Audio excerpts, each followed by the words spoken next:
The alarms rang out across the crystalline corridors of the Vakari royal palace, like the shriek of glass being torn apart. Red emergency glyphs shimmered on the high vaulted walls, bathing everything in bloody light. Guards with segmented armor rushed past, their taloned feet striking sparks against the obsidian floor. Courtiers scattered like startled birds, their jeweled robes sweeping the air as if trying to ward off a storm that had already swallowed them whole. The queen's heirs were gone. No one could explain how. The royal nursery was supposed to be impregnable, a sanctum woven with light fields and guarded by warrior guardians who never left their posts. Yet at dawn, when the guards entered, they found only empty cradles, the air heavy with the scent of burned ozone. No struggle, no forced entry, no trail. Just silence where there should have been the laughter of children who carried the future of the empire in their veins. The queen's wail shook the throne chamber. It was not a sound of weakness but of rage, a sound that sent tremors through every heart that heard it. Her many-faceted eyes glowed with fractured light, and her voice cracked like thunder. Find them. Tear apart the stars if you must. Bring me my children. But even as her command echoed, suspicion was already festering. The council chamber swirled with whispers and accusations, venom clothed in silk, and at the center of those whispers, like the eye of a storm, stood the human envoy Elias Ward. He had arrived at Crucible Base only months ago, a diplomat of little standing among empires older than Earth's first pyramids. His kind had been tolerated, pitied even short-lived creatures of flesh and fire.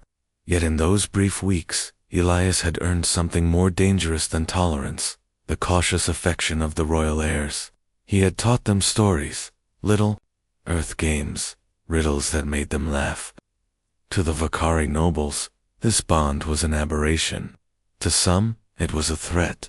And now the heirs were gone. The queen's chamber erupted in fury. A general slammed his staff against the floor, his wings flaring with menace. Who else but the human? The children trusted him. He had their ear. He could have spirited them away under our very noses. Others agreed, voices layering like blades being drawn. The accusations fell thick and fast, and for a moment, it seemed Elias would be torn apart then and there by the weight of suspicion. Yet he did not flinch. His dark eyes held steady, scanning the chamber, noting the too swift accusations, the eagerness with which blame leapt to him. He bowed low, not as a guilty man, but as one who had already chosen his path. My queen, he said, his voice steady against the storm, if I had come to harm your children, I would not be standing here now. Allow me to find them. Allow me to prove that my loyalty is not measured in words, but in the return of those you love. The chamber fell silent, save for the crackle of the burning glyphs on the walls. The queen studied him, her 1,000 eyes narrowing. She remembered the way her youngest had clung to Elias's arm, begging for one more story from Earth. She remembered the look in his face when he bowed. No arrogance, no calculation, only resolve. At last she spoke, her voice low, sharp, and cold as glass. Human, if you betray me, it will be the last sunrise you ever see. Elias straightened, and for the first time since the alarms began, a flicker of calm entered the room. He nodded once, then let the sunrise judge me. The guards closed in, not as jailers, but as shadows escorting him into the unknown. Behind them, the queen's cry rose again, not rage this time, but the breaking heart of a mother, and Elias knew one truth with terrible clarity. If he failed, no human would ever stand in this court again. The council chamber was a storm of clashing voices, each sharper than the jeweled blades the Vakari wore at their sides. Golden light filtered through the high crystal arches, but it only deepened the shadows across the faces of the nobles. Suspicion was thick in the air, cloying, poisonous, heavier than smoke.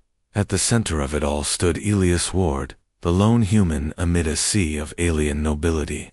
His presence was jarring, plain dark tunic against their flowing silks, A steady heartbeat where theirs pulsed in rhythms alien to his ear. Every stare felt like a blade pressed against his throat. He has been too close to them, hissed Counselor Vera, her voice layered with insectile clicks. The heirs trusted him, followed him.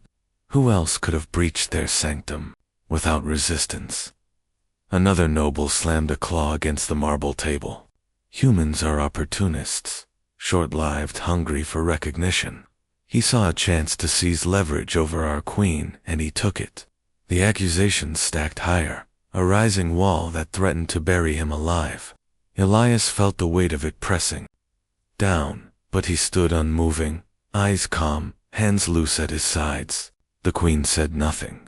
She sat upon her throne of woven light, her many eyes unblinking as the storm raged. Her crest shimmered faintly, betraying emotion only those closest to her would recognize hesitation. Elias caught it. He took one step forward, the sound of his boots echoing unnaturally loud in the chamber. The nobles hissed and flared their crests, wings brushing against one another in agitation. "I understand your fear," Elias began, his voice quiet but carrying. "I would fear too, if my children vanished and an outsider stood among us. But fear clouds judgment. If you turn your wrath on me, you will lose the only chance you have to see your heirs alive again." The council erupted. A dozen voices shouted over one another. "Insolence! He dares to threaten us! Chain him!" But the queen's voice cut through them all like a blade through silk. Silence. The chamber froze. She leaned forward, her gaze fixed on Elias. The light in her eyes was impossible to read, half fire, half frost. "You offered to find them, but why? If you had no hand in this, why risk your life? What debt do you believe you owe me?" Elias did not look away. He thought of the smallest heir, clutching at his sleeve as he spun stories of Earth's night skies. He thought of their laughter echoing in the echoing marble halls, unguarded, unafraid. He thought of how rare trust was in this place and how much it had meant to him. "Because they trusted me," he said simply. "And if I abandon that trust, then I am no better than the ones who took them." For a long moment, silence reigned. The nobles shifted uneasily, their accusations faltering in the weight of his words. The queen's eyes glowed, brightening into a cold brilliance. She rose slowly, her silhouette stretching tall against the golden light. Her crest lifted like a crown of fire. "Very well, human," she said. "Find them, bring them back to me." Her tone hardened, sharp as a blade sliding free of its sheath. "But know this: if you fail, if your loyalty wavers even once, you will not live to regret it. My wrath will consume you." Elias bowed low, his movements deliberate, unflinching. "Then let it consume me after I bring your children home." The queen gestured to the guards. "Escort him, watch him, but do not hinder him. The human is now bound to the fate of my heirs." As the chamber emptied, whispers followed him like phantoms. Some voices promised his doom. Others, softer, wondered if perhaps the human was different. In the corridors beyond, shadows clung to every corner. The air carried the metallic temps of ozone, faint but unmistakable. Ilias's eyes narrowed. A trail. He followed the scent deeper into the palace's underbelly, guards trailing warily behind. The grand halls gave way to narrower passages, darker, less adorned. The light of the upper palace faded, and in its place, only the hum of unseen machinery remained. Somewhere in that silence, something moved. Elias paused, his hand brushing the wall. The faintest scorch mark, a blue smear against the polished stone. Not Vakari technology. Something else. Something foreign. The first clue. He glanced back at the guards, their eyes suspicious, their hands on their weapons. He said nothing, only pressed forward into the shadows. The weight of the queen's ultimatum, heavy on his shoulders, and in the depths of the palace, where the light dared not reach, unseen eyes watched him go. The tunnels beneath the palace breathed like the lungs of a sleeping beast.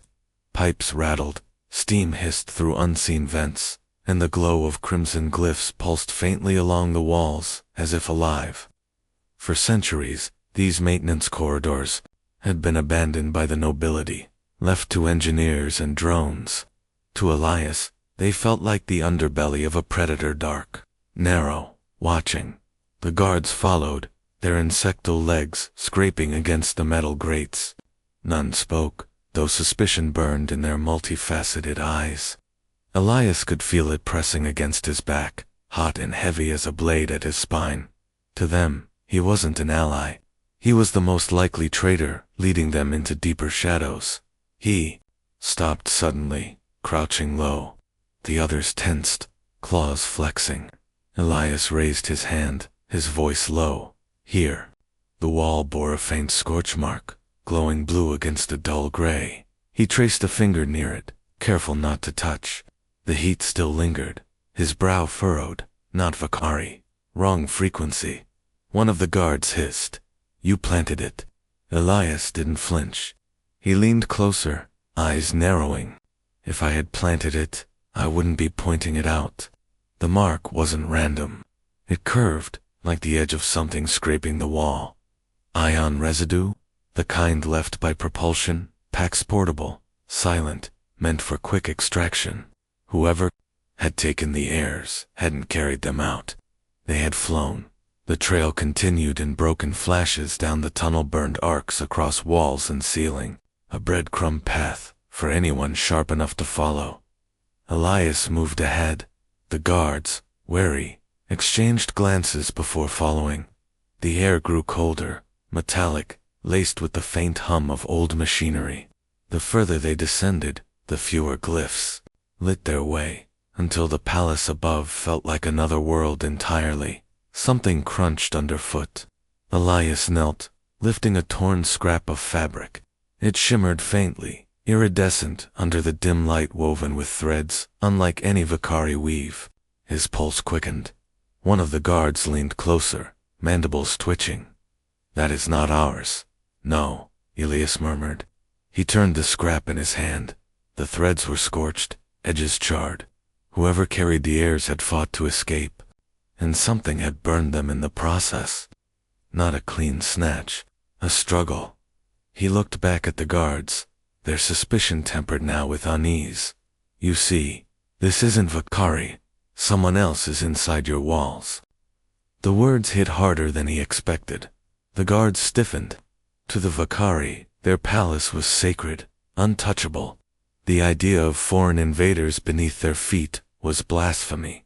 Before they could respond, a sound echoed from deeper down the tunnel, a metallic scrape, sharp and deliberate. Not the scuttle of vermin, not the hiss of steam. A presence. The guards spread out, weapons raised, their crystalline blades catching the faint light.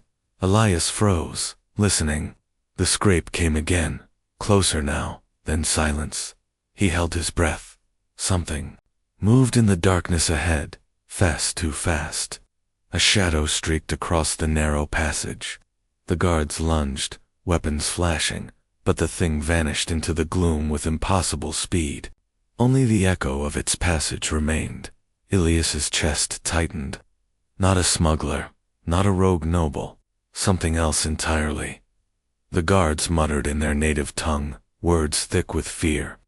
They were warriors, yet they hesitated. Whatever had just past them wasn't familiar. Elias stared into the blackness, the scrap of fabric still clutched in his hand. His instincts screamed that they were no longer alone, and that the Heirs' disappearance was no mere kidnapping. This was a game of predators. The trail of blue ion scorch marks continued into the depths, beckoning like a serpent's tongue. He straightened slowly, jaw set. We keep going. One of the guards hissed, mandibles clicking in disapproval. Into death. Elias glanced back at them, his eyes hard. Into truth. They pressed on, each step heavier than the last. Behind them, the faint sound of claws on metal echoed a second set of footsteps that didn't belong to any of them. The palace above was still reeling from the loss of its heirs. But down here, in the choking dark, Elias understood something. the council had not yet dared to face. The heirs hadn't just been taken.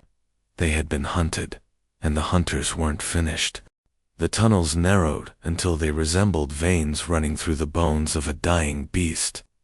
Elias led the way, following the faint scorch marks, each one like a heartbeat fading in the dark.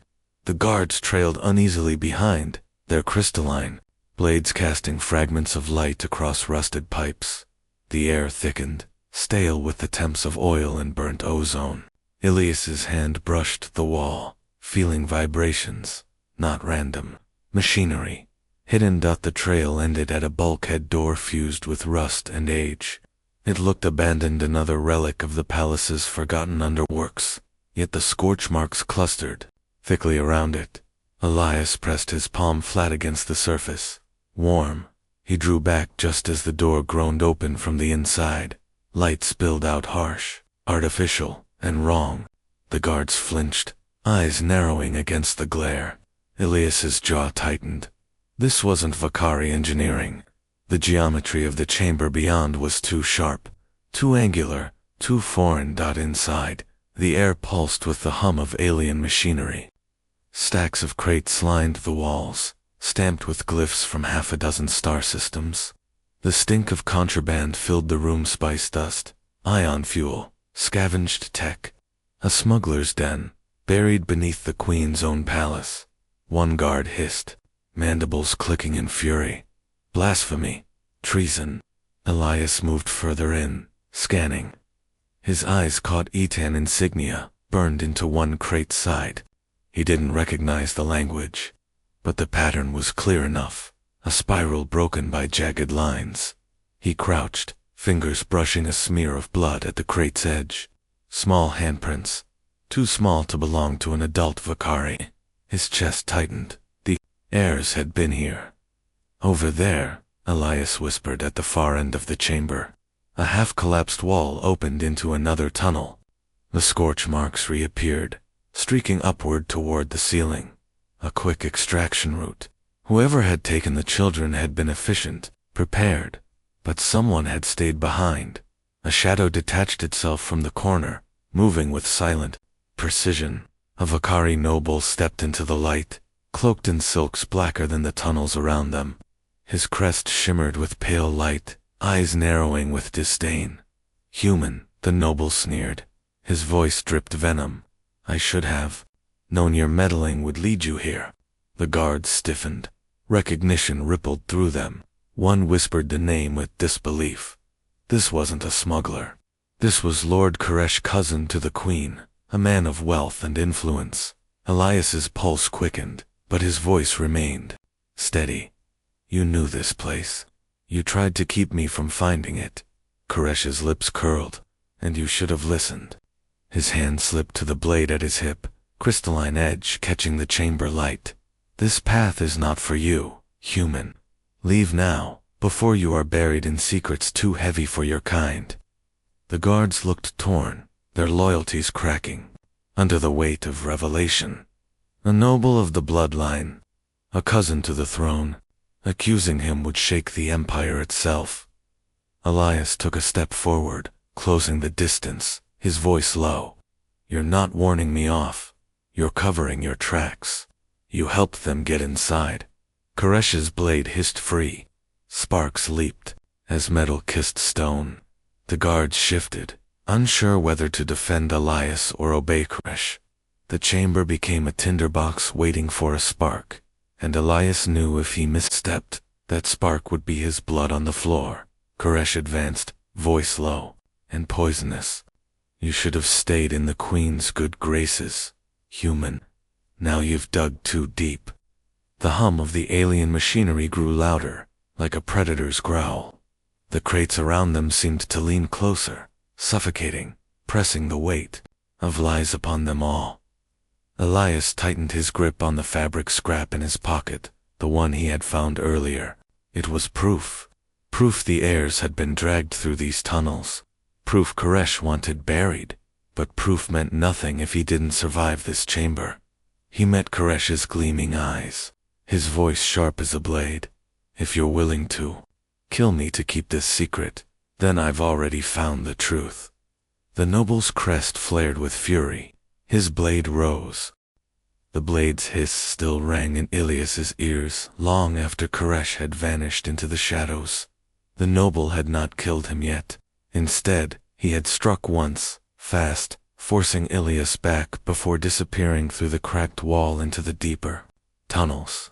The guards had hesitated, torn between obedience and suspicion, until Elias barked at them to follow. Now, they pushed through a narrow passage that sloped downward, deeper than any level Elias had seen. The walls sweated condensation. Rust dripped in streaks like blood. The air throbbed with an unnatural hum that grew louder with every step. At the end of the tunnel, the hum became a roar. A hidden chamber opened before them, vast, circular, its ceiling lost in darkness. In the center stood a cage of energy, woven from shimmering fields of red and violet light. The lattice hummed, its arcs sparking like lightning caught in glass. Inside, small figures huddled together, the heirs there. Eyes widened when they saw Eliastri Vakari children, their crests trembling with fear. They pressed against the shimmering wall, but the energy flared, searing their skin. One cried out, silenced quickly by another. Ilias's chest clenched. He took a step forward, the heat of the field lashing his face. "It's me," he whispered. His voice shook, not with fear, but with urgency. "It's Elias." The eldest heir stared back, recognition dawning. Their multifaceted eyes glimmered, reflecting memories, stories told under starlight, riddles of earth, games of shadows. A fragile thread of trust bound them across the lethal barrier. Behind him, the guards muttered, one growling, "That is, no Vakari device. It will kill anything that touches it." Elias scanned the cage. The lattice wasn't static, it pulsed in harmonics, each note vibrating at intervals. Not locks, not runes. A pattern, a code. He closed his eyes, listening. Beneath the roar of energy, a rhythm emerged. It was faint, fractured, but there. A sequence of notes, rising and falling like a song half remembered. A memory struck him weeks earlier, sitting with the youngest heir, teaching them a simple earth game. A clapping rhythm, 3 beats followed by 2. The child had laughed, fumbling, repeating it again and again, until it was perfect, and no yes. The lattice pulsed in that same rhythm. 3, pause, 2, over and over. His pulse raced. Whoever had built this cage hadn't chosen the pattern by accident. It was tailored to the heirs, to their memory, to their bond. Elias knelt close, his voice low. "Do you remember the song?" The children blinked, uncertain. The eldest tilted their head, then, hesitantly, their palms tapped the floor. 3 beats, pause, 2. The lattice shivered. Elias exhaled, sweat streaking down his face. "Good." Again. The heirs repeated the rhythm, steadier this time. The cage flickered, its red arcs faltering. The guards stepped back, claws tightening on their blades as sparks rained down. The youngest heir looked at Elias, eyes wide with both fear and trust. "Help us," their trembling voice whispered through the hum. Elias pressed his hand flat against the energy, ignoring the burn. "I'm here." Together, they tapped the rhythm again, and again, and again. Each pulse broke another thread of the lattice. Each beat fractured the cage's song. The hum rose, frantic, desperate. Until the final note struck hand, the energy collapsed in a shower of sparks. The heir stumbled forward into Ilias's arms. He caught them, holding their trembling forms tight against his chest. Relief surged through him, fierce and unyielding, but it lasted only a breath. From the shadows above, voices hissed in unison. Figures emerged, cloaked and masked, weapons glowing in their hands. The real kidnappers, silent until now, surrounding the chamber like vultures circling prey. Elias shoved the heirs behind him, standing tall despite the odds, his eyes locked on the shifting shapes, his breath steady. He had freed them, but freedom had only opened the door to the next battle. The chamber erupted in chaos. Cloaked figures closed in, their weapons glowing with jagged light. The guards roared, wings flaring as crystalline blades clashed with the intruder's foreign steel. Sparks rained down, scattering across the floor, like fragments of shattered stars. Elias shoved the heirs behind a toppled crate, crouching low as plasma bolts scorched the walls. The children clung to him, eyes wide with terror. His pulse thundered, but his voice was steady. "Stay down. Don't move until I say." He darted forward, grabbing a fallen guard's blade. It was heavier than he expected, jagged edges biting into his palms, but it would do. He parried a strike, the impact rattling his bones. The cloaked attacker hissed, recoiling as Elias drove forward, not with skill, but with desperate precision born from survival. The guards fought savagely, but the attackers weren't trying to win. They were buying time. One by one, they disengaged, retreating toward the collapsed tunnel wall. And there, in the shadows beyond, stood a figure Elias recognized instantly. Lord Koresh. His crest shimmered faintly, no longer hidden. His eyes glowed with triumph. He raised his hand, and the attackers fell back in unison. The guards hesitated, staring at the noble with disbelief and fury. Koresh's voice carried across the chamber, venom laced with smugness. "You should have stayed silent, human. Now you drag us all into ruin." Elias's jaw tightened. "You planned this? You delivered them to outsiders." Koresh's lips curled into a sneer. "Delivered? No. I reclaimed what should have been mine. The heirs are pawns. Their disappearance will drive the queen into war. With war comes chaos, and in chaos, thrones fall." The guards bristled, torn between duty to their queen and fear of defying bloodline. Koresh's gaze burned into them. "Do you see? The human is the deceiver. He brought you here. He staged this charade. Even now, he holds the heirs to bend them to his will." The accusation hit like a hammer. The guards' eyes darted to Elias, their grips tightening on their blades. He could feel suspicion resurfacing, heavy as chains. He raised his voice, cutting through their hesitation. "Look at the walls. Look at the scorch marks. Look at this place." He gestured to the crates, the alien machinery, the lingering residue of plasma fire. "No human built this. No human brought these smugglers into your palace. Only someone with power, someone with access, could open your doors. And only one noble has tried to bury the truth at every step." Koresh's crest flared. "In fury lies." The eldest heir crawled out from behind the crate, trembling but defiant. Their voice shook, but it carried. "He saved us. When the cage burned, it was he who freed us. Not you, not your allies. Him." The chamber froze. The heir's words were a blade sharper than any forged weapon. The guards wavered, their loyalty shifting. Koresh's eyes narrowed, venom spilling from every syllable. "You dare side with a human over your own kin." But the moment had already turned. The guards advanced, not toward Elias, but toward Koresh. Their blades rose, wings flaring in judgment. Koresh's sneer faltered, replaced by a snarl. His cloak snapped as he retreated into the shadows, his voice echoing like poison through the chamber. "This changes nothing. The queen will never trust him. When the truth comes out, the human dies." Then he was gone. The smugglers melted into the tunnels with him, vanishing as quickly as they had appeared. Silence crashed down, broken only by the labored breaths of the survivors. Elias lowered the blade, his arms trembling with exhaustion.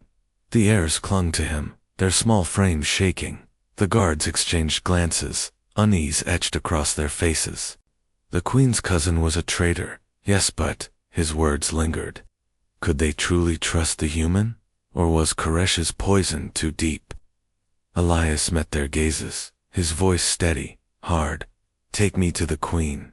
She deserves the truth. All of it. The guards hesitated, then nodded, as they led him and the heirs back toward the surface. Elias knew the next battle would not be fought in tunnels or cages. It would be fought in the open, before the throne-wear words would cut deeper than any blade. The throne chamber blazed with light. Jewels embedded in the crystalline arches scattered rainbows across the floor, but the beauty could not hide the venom in the air. Nobles lined the walls, whispering like serpents, their voices carrying suspicion and fear. At the center, Elias Ward stood with the heirs clinging to him. They had been washed and clothed, but their trembling hands betrayed the terror still clinging to their bones. Behind them, the guards stood tense, wings flared in readiness, and before them, upon her throne of woven light, sat the queen. Her many-faceted eyes burned, her crest a storm of shifting colors. She had not spoken since Elias entered. She did not need to. Her silence was a blade, sharper than any weapon in the room. Finally, her voice rang out, clear as crystal striking stone. My heirs are returned, and yet my cousin claims treachery in this court. He says the humans staged their abduction to gain my trust. Gasps rippled through the chamber. Koresh stepped forward, his cloak sweeping like a shadow across the floor. His smile was poisonous. See how he clings to them. He twists their innocence into a shield. What better tool to elevate himself than the children of a queen? The heirs flinched. One began to speak, but Koresh's glare silenced them. All eyes turned to Elias. The chamber waited. Elias drew in a slow breath. This was no battlefield of blades. This was something far more dangerous, a battlefield of words. He stepped forward, his voice calm but resonant. Your Majesty, Your Grace. You look at me and see a human, a creature of flesh, short-lived, fragile, easy to blame, easy to discard. But the truth is simple. I could not have built the cage that trapped your children. I could not have smuggled alien war machines into your sacred palace. I do not have that power. The chamber stirred uneasily. Koresh's smile faltered, just slightly. Elias pressed on. His voice sharpened, not with anger, but with conviction. But I do have something your cousin does not trust. Your children trusted me. Not because I am strong, not because I wield armies, but because I told them stories. I taught them laughter. I gave them something this palace, with all its splendor, had never given them: simplicity, humanity. And when the cage closed around them, it was that bond that freed them. The eldest heir stepped forward, small but unshaken. Their voice rang out, trembling but clear. He speaks truth. When the fire burned, it was he who broke it. When fear closed in, it was he who stayed. The chamber hushed. The words of heirs carried more weight than any accusation. Koresh's eyes flashed with fury. He lunged forward, his voice dripping. Venom children are easily fooled. A story is not proof. He seeks to poison your throne with Earth's weakness. Elias turned on him, his gaze unyielding. You call it weakness. I call it strength. Humanity has survived wars that burned our skies. We have endured betrayals, plagues, and endless nights. And yet we endure, because we know trust is not weakness. It is the only weapon that keeps us standing when everything else falls. The words struck like thunder. The chamber quaked with murmurs, nobles shifting uneasily. The queen's eyes flickered, light dancing across them in unreadable patterns. Koresh's fury boiled over. He tore a blade free, its crystalline edge glowing with deadly light. If words are your weapon, human, then let us see if they can stop steel. The guards shouted, wings flaring, as Koresh lunged. The heirs screamed, clinging to Elias as the blade arced down. The crystalline blade screamed down, cutting the air with a flash of jagged light. Elias did not think. He moved. He threw himself forward, wrapping his arms around the eldest heir and pulling them close as Koresh's strike descended. For an instant, Time slowed the hiss of steel, the gasp of the court. The queen's scream tearing through the chamber. A guard intercepted. The clash rang out like thunder. Sparks exploded across the polished floor as blade met blade. Koresh staggered back, hissing, his face twisted with rage. "Traitors," he roared, his wings flaring wide. "You side with a human over blood." The guards closed ranks around Elias and the heirs. For the first time, their loyalty was no longer divided. Their wings arched like shields, their eyes fixed on Koresh. "You are no kin," one guard spat. "You are rot." Koresh's sneer faltered as the chamber echoed with murmurs of agreement. His voice, once smooth and commanding, now dripped with desperation. "You fools, do you not see? He will undo us all. He will enough." The queen's voice cut through the chaos like a blade through silk. The chamber stilled. Her crest blazed with fire, her eyes alight with fury. Slowly, she descended from her throne, every step echoing with judgment. Koresh tried to speak, but her gaze silenced him. Her hand rose, shimmering with power. Light coiled around him, weaving into chains of pure energy. He thrashed, wings beating furiously, but the bindings only tightened. "You would endanger my heirs. You would stain my throne with lies. And, worst of all," her voice broke into a growl that shook the chamber, "you would think me blind?"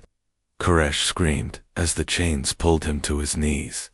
The chamber erupted not with chaos, but with cheers as nobles and guards alike cast their support behind their queen. She turned then, her fury softening as her gaze fell upon Elias. The heirs broke free of the guards and rushed to him, wrapping small arms around his waist. Their voices overlapped in a chorus of desperate truth. "He saved us. He fought for us. He told us Earth stories when we were afraid." The queen's breath caught, her many-faceted eyes shimmering. She stepped closer, towering over Elias. For a long moment, silence hung like a blade. Then, softly, but with a power that filled the hall, she spoke. "Human, you have done what my blood would not. You have returned to me what I treasure most. Tell me why." Elias met her gaze. His voice was steady, though his body ached, his hands still raw from gripping the blade. "Because they trusted me.